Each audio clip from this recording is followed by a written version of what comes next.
When the gate opens, why reentry is a mental health issue in New Jersey. On November 2nd, 2016, prison gate opened. I walked out, completed my state sentence. Legally, my sentence was over, but another kind of sentence was waiting for me outside. It appeared in employment opportunities, found followed me through housing opportunities. Even when I got this place, it influenced how people saw me. Even before they got to know me, I was expected to find work, rebuild relationships, follow requirements. Because I came home on train safe return, I was supposed to work, but I decided to do mental health instead, and that was an issue. So we call this freedom. But opening the gate and handing somebody a list of instructions is not the same as preparing that person to be free. On May 20th, 2017, I stopped using, and this didn't happen because somebody threatened or shamed me. It happened because of support, treatment, and my own accountability. And this experience is why I believe reentry must be treated as a mental health issue. Because if I'd have just came home and went and got a job, I wouldn't be here if I didn't work on my mental health first. As of January 1st, 2026, the New Jersey Department of Corrections had about 12,500 people incarcerated. In Mercer County, where Trenton is located, it's one of 11 counties accounting for 81% of the state prison population. Race also matters. Black residents make up 15 to 16% of New Jersey's population, but black people account for 61% of the prison population. The mental health needs are also substantial. The National Bureau of Justice Statistics found that approximately 43% of people in state prisons had a history of mental health problems. I had a couple of them in my room. I had one I had to put out my room. This guy should have been on the mental health ward, but he was on population. These conditions do not disappear on release day. So imagine being released while managing your depression, trauma, anxiety, addiction. At the same time, you have to get your ID, reactivate your health insurance, find housing, secure employment, and imagine doing all this with little money and no stable housing. So I remember coming home and then came home when I signed up for Camden safe return because I didn't see any. And somebody told me about that. It was no places. I couldn't find anything. If I wouldn't have gave up, I wouldn't have found anything. So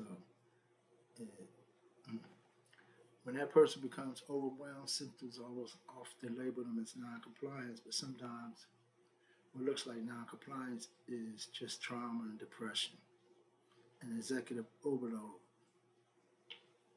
lack of transportation, and fear developed through years of institutional living. The consequences can be severe. CDC says people with substance use disorders facing extremely high overdose risk during their first days being released. A couple of my friends had an overdose and died when they got released, the same day they got released. New Jersey's latest 3-year release cohort reported following 4,200 people released in 2021, 25% returned to state custody. However, that state classified 77% readmissions as community supervision violations, and only 6% of the entire release cohort was reincarcerated for a new offense. That distinction matters. It does not excuse people from harmful behavior or eliminate personal responsibility. It shows that successful reentry depends on more than just telling people to make better decisions. That'll also create realistic conditions in which better decisions can be sustained. So, what can counselors do? We can do reentry planning, and this should be done before release. Assess trauma, depression, suicide, substance, medication, housing, and everything. Could also replace referral lists with warm handoffs. Like I said, I tried that. That list wasn't that piece of paper. None of them numbers worked. A warm handoff would have been better. A piece of paper with 5 disconnected telephone numbers, it's not helpful. And instead of asking why did a person mistreat me, what prevented getting you there, and how we can remove that barrier. Counselor must be culturally responsive to trauma informed and trauma informed. Returning citizens should not have to prove their humanity before receiving compassion. That's a big one. And it should always ask about strengths. You should always look at a strength-based approach. I always do that anyway. The fourth one is counselors must become advocates beyond the therapy room. And that's what I do when I be giving out those computers to the clients. Definitely document patterns, such as long waiting lists, housing denials, document all of that. Programs should be evaluated definitely before someone is rearrested. Agencies to hire people with lived experience. That's one thing that's very important. Don't have to be exact lived experience. It could be even somebody in your family. But lived experience, some people that has compassion and understand. I'm in recovery. I returned to school, earned degrees, became a credentialed addiction counselor, and entered graduate training in clinical health counseling. But my short story should not be used to claim that anybody can succeed if they simply work enough. My story demonstrates what becomes possible when personal development meets meaningful support. Too many returning citizens are given the first of that equation and denied the second.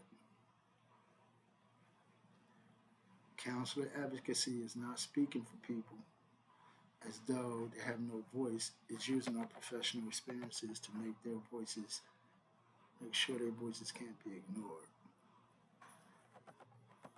Stop asking, what did this person do? And start asking, what happened to this person? What helped this person to survive? What barriers are standing in their way? And what support will help this person remain healthy, connected, and free?